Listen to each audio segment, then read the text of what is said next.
کرتی ہوں اللہ کے بابرکت نام سے جو انتہائی عالی رتبہ اور بہت جلیل القدر ہے۔ سب تعریفیں میرے رب العزت کے لیے ہیں۔ الصلاۃ والسلام علیکہ یا سیدی یا رسول اللہ صلی اللہ علیہ وآلہ وسلم۔ اسکیری اردو ٹیلز کے معزز ناظرین کو السلام علیکم۔ آئی ہوپ میرے سبھی لسنرز بالکل ٹھیک ہوں گے اور سردیوں کے موسم کو آپ لوگ کتنا انجوائے کر رہے ہیں، کمنٹ باکس میں ضرور بتائیے گا۔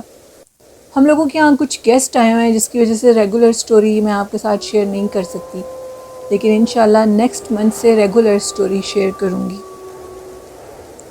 اور شروع کرتے ہیں خوفناک کہانی ہے۔ یہ خوفناک کہانی طلت نے شیئر کیا ہے۔ طلت کہتے ہیں کہ میں آزاد کشمیر میں رہتا ہوں اور آپ کے ساتھ اپنی بہن کی زندگی کا ایک خوفناک واقعہ شیئر کرنا چاہتا ہوں۔ یہ واقعہ بہت سبق آموز اور خوفناک ہے۔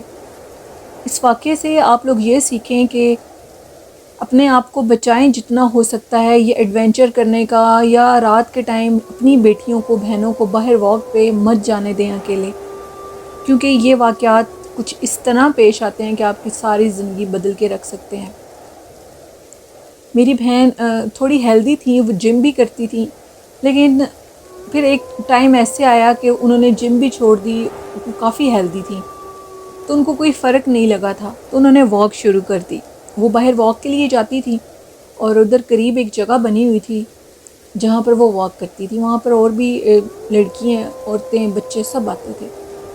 اس ٹریک پر جب وہ واک کے لیے جاتے تھے تو جو ایک سائڈ تھی ادھر ساری جھاڑیاں ہوتی تھیں، اور جھاڑیوں میں اب کیا ہے کسی کو تو کچھ پتہ نہیں لگ سکتا، لیکن وہ کہتی ہیں کہ وہ واک کے لیے طلت کہتی ہیں جب چلی جاتی تھی ان کا نیم انہوں نے آن ایئر نہیں کیا، تو جب وہ واک کے لیے جاتی تھیں تو بڑی خوش ہو کر واپس آتی تھی اور ان کو روز انتظار ہوتا تھا اپنی واک کا۔ اب وہ اس دنیا میں حیات نہیں ہے، اللہ ان کو جنت الفردوس میں اعلیٰ مقام عطا کرے۔ کہتی ہیں کہ ایک دن یہ جو سارا واقعہ وہ طلت سنا رہے ہیں یہ ان کی بہن کی آپ بیتی ہے جنہوں نے سب کے ساتھ شیئر کی۔ انہوں نے کہا کہ ان کی ڈیتھ سے پہلے انہوں نے یہ ساری بات بتائی۔ ایک دن وہ واک کے لیے جا رہی تھیں تو اچانک سے ان کو نظر نہیں آیا، ساتھ ان کی ایک فرینڈ ہوتی تھی، تو راستے میں ایک کتا بیٹھا ہوا تھا، سفید رنگ کا کتا جس کی ایک آنکھ بالکل کالی تھی، اور وہ کتا بالکل ان کے اوپر ایسے بھونکنے لگا، بولنے لگا، تو وہ کہتی ہیں کہ وہ ڈر گئیں اور بڑی تیزی سے بھاگیں، ایسے بھاگیں کہ پیچھے سے پلٹ کر بھی نہیں دیکھا۔ ان کی جو فرینڈ ان کے ساتھ تھی وہ ان کو روک رہی تھی کہ ایسے مت کرو، وہ ہمارے پیچھے نہیں آ رہا، اتنا مت ڈرو۔ یعنی وہ ڈر گئی اور چلی گئی، آگے بھاگ گئی۔ اب روز وہ واک کے لیے جاتی تھیں تو ایک دن اس طرح ہوا کہ وہ واک کے لیے نہیں جا سکی۔ انہوں نے وہ جو ڈاگ تھا اس کو دیکھا ہوا تھا، یعنی وہ فل وائٹ ڈاگ تھا، اس کی ایک آنکھ بلیک تھی۔ انہوں نے بتایا کہ جب انہوں نے اس کو دیکھ لیا، اس کو دیکھنے کے بعد ان کو اس کی نشاندہی تھی، وہ روز جب واک کے لیے جاتی تھیں تو وہ یہ کہتی تھیں کہ غور سے دیکھو کہیں وہ کتا تو نہیں ہے۔ وہ کافی شارپ ڈاگ تھا، ایگریسو ڈاگ تھا، اور وہ کافی لوگوں کے اوپر پہلے بھی اٹیک کر چکا تھا کچھ لوگوں کے مطابق۔ اب بات یہ تھی کہ ایک دن میری سسٹر واک کے لیے نہیں جا سکی، رات کے ٹائم وہ جاتی تھی، تو انہوں نے باہر ٹیرس پہ کھڑی تھیں اور کوئی کام کر رہی تھیں، رات کا ٹائم تھا، تو انہوں نے باہر ٹیرس سے جھانک کر دیکھا، تو ان کے جھانکنے پر انہوں نے دیکھا کہ ان کے گھر کے باہر، یعنی ہمارے گھر کے باہر ایک کتا بیٹھا ہوا ہے، اور کتا وہی ہے جس کی ایک آنکھ کالی اور باقی سارا وہ وائٹ تھا۔ اب جیسے انہوں نے اس کتے کو دیکھا تو وہ کافی حیران ہوئی، وہ کتا ان کی طرف ایسے دیکھ رہا تھا جیسے کوئی انسان دیکھتا ہے، ان کی آنکھوں میں آنکھیں ڈال کر، اور وہ ایسے دیکھ رہا تھا، ان کو اس کتے پر کافی پیار آیا۔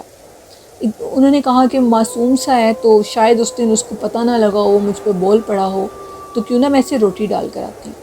کسی کو کچھ بتائے بنا وہ نیچے گئیں، رات 9-10 بجے کا ٹائم تھا، اور وہ کتا بالکل جیسی وہ کہتی ہیں کہ میں ٹیرس سے ہٹی تو وہ کتا میں نے دیکھا کہ ہمارے گیٹ کے پاس آ گیا، گیٹ کو منہ لگا رہا تھا۔ ایون وہ کہتی ہیں کہ میں نیچے گئی ہوں تو وہ کتا بالکل اب دروازے کے پاس کھڑا تھا، اور اس کے اوپر، میری بہن کے اوپر ایسے اثر ہوا کہ اس کو خوف ہی نہیں آیا کہ وہ کر کیا رہی ہے۔ وہ بڑی تیزی سے اس کتے کی طرف گئی اور اس نے روٹی ڈالی۔ اس کے سارے خوف ایک دفعہ دم توڑ چکے تھے، جو کہ بہت زیادہ ایسے پیٹس ڈاگ سے ڈرتی تھی۔ اب وہ کتا کھانا کھا رہا ہے، اس کو روٹی ڈال رہی ہے اور وہ اس کے اوپر ہاتھ پھیر رہی ہے، وہ ایک ایگریسو ڈاگ میری بہن کے آگے بالکل لینیٹ ہو کر بیٹھا ہوا تھا اور اس کی آنکھوں میں آنکھیں ڈال کر دیکھ رہا تھا۔ یہ سارا منظر میری بہن نے ہمیں بتایا اور ہم نے اس کی بات پہ یقین نہیں کیا، اس کی فرینڈ نے یقین نہیں کیا۔ تو نیکسٹ ڈے وہ دوبارہ وہ ڈاگ اسی ٹائم پر آ گیا اور میری بہن نے یہی کام دوبارہ رپیٹ کیا، اور رپیٹ کرنے کے بعد وہ کہتی ہیں کہ وہ سارے دیکھ کے حیران ہو رہے تھے، محلے کے لوگ بھی، کہ یہ ڈاگ تو بہت اگریسو تھا، یہ تمہارے قریب کیسے آ گیا، یہ کیسے پاسبل ہے۔ اینی ہو وہ کہتی ہیں کہ اب یہ تو سارا کچھ ہو گیا جو ہونا تھا، اب اگلی بات یہ تھی کہ انہوں نے کہا کہ تمہیں اب اس کتے سے بچنا چاہیے، یہ کتا نہیں ہے، یہ کوئی اور مخلوق ہے۔ یہ ان سب محلے والوں نے بھی میری بہن کو کہا۔ میری بہن بالکل اس چیز کو ماننے پہ تیار نہیں تھی، ایون کہ وہ اس طرح ہو چکی تھی کہ وہ اس چیز کو مانتی نہیں تھی اور دن بدن اس ڈاگ میں انوالو ہوتی جا رہی تھی، اور ایون اس نے ایک پیٹ ڈاگ کی طور پر گھر پہ رکھ لیا، اس کو کھانا دیتی تھی، اس کی حفاظت کرتی تھی۔ وہ کتا سارا دن اس کے پیروں میں بیٹھا ہوتا تھا، وہ بڑی مشکل سے ہم اسے ہٹا کر اندر لے کر جاتے تھے۔ ایک دن ہمیں اس طرح محسوس ہوا کہ جیسے ہم لوگوں کا دروازہ کھلا ہے، اوپر والا روم میں وہ سوتی تھیں، وہ جو ڈاگ تھا وہ باہر گیرج میں باندھا ہوتا تھا۔ وہ کہتے ہیں طلعت کہ ہمیں محسوس ہوا جیسے وہ دروازہ کھول کے نیچے کی طرف جا رہا ہے۔ جیسے وہ نیچے کی طرف گئی ہیں تو ہم نے ان کے پیچھے سے دیکھا، اب وہ جو کتا تھا باقاعدہ طور پر اس کتے کا روپ بدلا ہوا تھا، وہ کسی لڑکے کے روپ میں تھا، اس کے گلے میں وہی پٹا بندھا ہوا تھا، وہ جو رسی بندھی ہوئی تھی، اور وہ ان سے باتیں کر رہی تھی میری بہن، اور ہم نے دیکھا تو ایک لڑکا تھا۔ وہ لڑکا میری بہن کے آگے اس طرح بیٹھا تھا جیسے کوئی غلام ہوتا ہے۔ میری بہن اس سے باتیں کر رہی تھی اور یہ کہہ رہی تھی کہ تم ایک کتے کے روپ میں کیوں رہتے ہو، تم انسان کے روپ میں کیوں نہیں رہتے، میں تمہارے بنا ایک منٹ نہیں رہ سکتی، میں تم سے بہت پیار کرتی ہوں۔ یہ بات میں نے اپنے کانوں سے سنی، طلعت کہتے ہیں۔ میں نے اپنی بہن کو بہت زور سے ڈانٹا اور کہا کہ یہ تم کیا کر رہی ہو۔ وہ جو کتا تھا جس کا روپ بدلا ہوا تھا وہ اچانک سے پھر ایک ڈاگ کے روپ میں آ گیا۔ یہ منظر میری آنکھوں نے ایک سیکنڈ میں دیکھا، اور اس کے دیکھتے دیکھتے میری جو بہن تھی وہ کہتے ہیں کہ وہ اس طرح ہوگی، وہ بھی اگریسو ہوگی اور مجھے ایسے کاٹنے کو دوڑی اور میرے پہ حملہ کرنے لگی اور کہنے لگی کہ دفع ہو جاؤ ادھر سے، ہمارے درمیان آنے کی کوشش مت کرنا۔ ایون کہ وہ اونچا اونچا چیخنے لگی۔ اس آواز کو سن کر میرے پیرنٹس بھی نیچے آ گئے، اور صبح جب ہم لوگ اٹھے تو یہ میں آپ کو پہلے بتا رہا ہوں کہ ہم سے ہمارے گلی والوں نے بھی پوچھا کہ آخر تمہاری بہن کو کیا ہوا تھا۔ ہمارا ایک محلہ سسٹم گھر ہے ادھر سارے، اور ایک دوسرے پر ہم لوگ ان کی ہر چیز ہم لوگ ایک دوسرے کے ساتھ بانٹتے ہیں۔ تو انہوں نے کہا کہ یہ تم لوگ کیا کر رہے ہو، کیوں ساری رات تمہاری بہن چیختی رہی ہے۔ تو انہوں نے کہا کہ ایسا کچھ نہیں ہے، اس کی طبیعت کچھ خراب تھی۔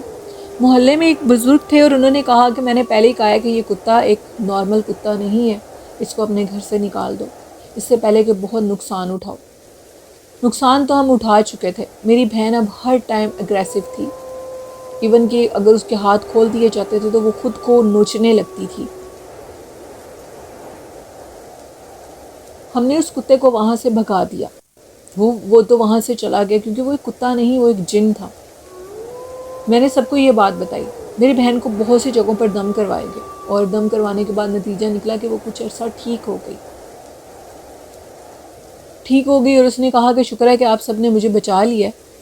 وہ جو بھی چیز تھی وہ مجھے نقصان دیتی تھی، اور اس نے مجھ پر کچھ ایسا عمل کیا تھا۔ جس دن میں نے اس کتے کو اپنے گھر کے باہر دیکھا تھا، اس کی آنکھوں میں ایک عجیب سی چیز تھی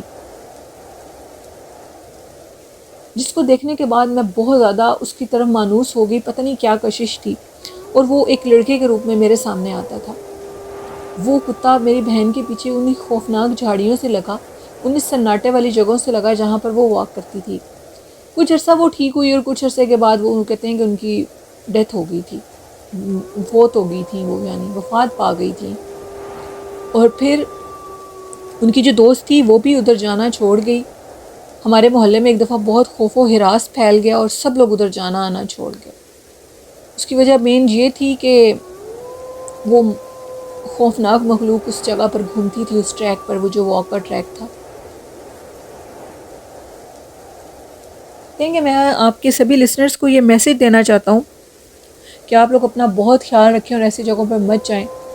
آپ لوگ سمجھتے ہیں کہ شاید وہ ڈاگز ہیں یا کوئی بلی یا جو بھی، لیکن ان کے روپ میں بہت سی چیزیں ہوتی ہیں رات کے ٹائم جو گھوم رہی ہوتی ہیں.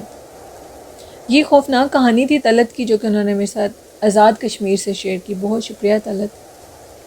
اور ایک شارٹ سا واقعہ رومیسا کا. رومیسا کہتی ہیں کہ میں فیصل آباد میں رہتی ہوں اور آپ سے ایک واقعہ شیئر کروں گی. واقعہ یہ ہے کہ میں ایک فاسٹ فوڈ کی شاپ پر گئی اور وہاں سے میں نے ایک برگر لیا اپنے لیے، کولڈ ڈرنک لی. میں کالج سے واپسی پر تھی اور مجھے بہت بھوک لگ رہی تھی. میں جس رکشے میں بیٹھی تھی، مجھے بہت شدید بھوک لگی تھی اور میں نے ادھر ہی میں نے برگر کھانا شروع کر دیا. وہ جو رکشہ ڈرائیور رکشہ چلا رہا تھا، اچانک سے اس کے حالات بدلنے لگے. گوشت کی خوشبو سے وہ بالکل پاگلوں کی طرح ریئیکٹ کرنے لگا اور اونچی اونچی آواز میں بولنے لگا. اس کی آواز میں وہ کہتے ہیں کہ ایک ڈاگ اس کی آواز میں کوئی اور مخلوق بول رہی تھی. وہ نہیں تھا. وہ ایون کہ اپنے ہاتھوں کو نوچنے لگا، ایسے کاٹنے لگا اور مجھے کہنے لگا کہ یہ مجھے دے دو. میں نے اونچا اونچا رکشے میں چیخنا شروع کر دیا اور اس کا دروازہ کھول کے کہا کہ مجھے بچاؤ، یہ لفظ بولے. تو شکر ہے کہ وہ مین روڈ نہیں تھا، ایک گلی میں سے لے کر وہ مجھے گزر رہا تھا.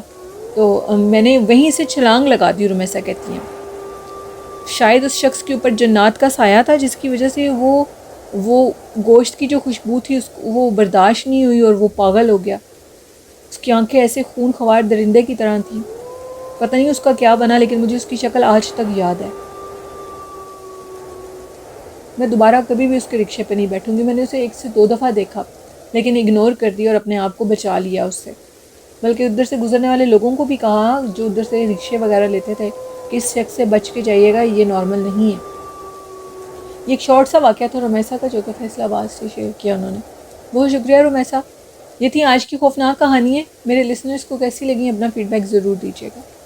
اور آخر میں کہنا چاہوں گی حضور نبی کریم صلی اللہ علیہ وسلم پر درود و سلام پڑھیں، ان سے محبت کریں اور ان سے پیار کریں. والدین جیسی خوبصورت نعمت کی قدر کریں. یہ آپ کو عرش سے فرش تک پہنچا سکتے ہیں. ان کی خدمت اور ان کی محبت اور ان کا احترام. ہم ہمیشہ طہارت کی حالت میں رہیں، نماز اور قرآن پاک پڑھیں، نیکی کے کام کریں. یہی دنیا اور آخرت کا سکون ہے. اسی کے ساتھ اپنی ہوسٹ نیلم کو اجازت دیجیے. مجھے اور میرے والدین کو اپنی دعاؤں میں یاد رکھیے گا. اپنا اور اپنے والدین کا بہت سا خیال رکھیے گا. اللہ حافظ. اللہ نگہبان.